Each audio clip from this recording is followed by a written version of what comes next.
ମୁଁ ଅଭୟ କୁମାର ମୋର ଏଇ ୟୁଟ୍ୟୁବ୍ ଚ୍ୟାନେଲ୍ ମାଧ୍ୟମରେ ସମସ୍ତଙ୍କୁ ସ୍ୱାଗତ ଜଣାଉଛି। ତ Odisha subordinate staff selection commission ବା ଓଡ଼ିଶା ଅଧସ୍ଥାନ କର୍ମଚୟନ ଆୟୋଗ ପକ୍ଷରୁ ଯେଉଁ ପିଓ ଏବଂ ଜୁନିୟର ଆସିଷ୍ଟାଣ୍ଟର ରିକ୍ରୁଟମେଣ୍ଟ ଚାଲିଥିଲା ଏହାର ସମ୍ପୂର୍ଣ୍ଣ ପ୍ରୋସେସ୍ଟି ସରିସାରିଛି। ତେବେ ଯେଉଁମାନେ ସିଲେକ୍ସନ୍ ହେଇଛନ୍ତି ଫାଇନାଲ୍ ସିଲେକ୍ସନ୍ ସେମାନଙ୍କ ଲିଷ୍ଟ ମଧ୍ୟ ଆସିଛି।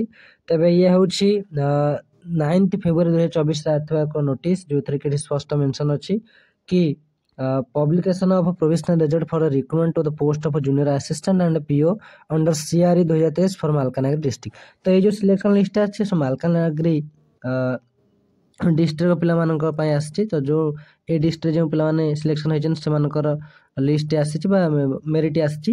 ତ ଆମେ ଦେଖିବା ଯେ କେଉଁମାନଙ୍କର ରୋଲ୍ ନମ୍ବର ରହିଛି। ତ ଯେଉଁମାନେ ଚାହୁଁଛନ୍ତି ସେମାନଙ୍କର ରେଜଲ୍ଟ ଦେଖିବାକୁ ସେମାନେ ମଧ୍ୟ ସେମାନଙ୍କ ଆଇଡି ପାସୱାର୍ଡ ଦେଇ ସେମାନେ ରେଜଲ୍ଟ ଦେଖିପାରିବେ। ତ ଚାଲନ୍ତୁ ଆମେ ଦେଖିବା। ଦେଖନ୍ତୁ ଏଠି ସ୍ପଷ୍ଟ ମେନ୍ସନ୍ ଅଛି, ମୁଁ ଦେଖାଉଛି। ଦେଖନ୍ତୁ ଏଠି ସ୍ପଷ୍ଟ ମେନ୍ସନ୍ ଅଛି roll loss of candidates provisional selected and allocated to different department for the post of junior assistant under combined recruitment examination for the district cadre post of junior assistant and panchayat executive officer।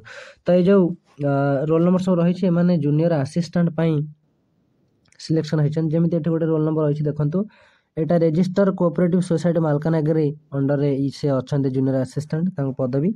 तेज यही भाव में जो मैंने मालकानगिरी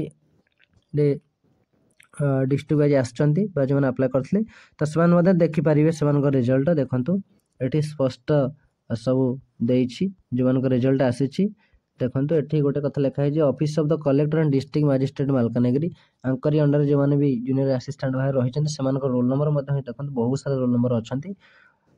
तो यही भाव में Malkangiri district final merit आसी जो थी कि जूनियर आसिस्टांट और पंचायत एक्जिक्यूटिव रोल नंबर सब रही ये हूँ फाइनाल मेरिट।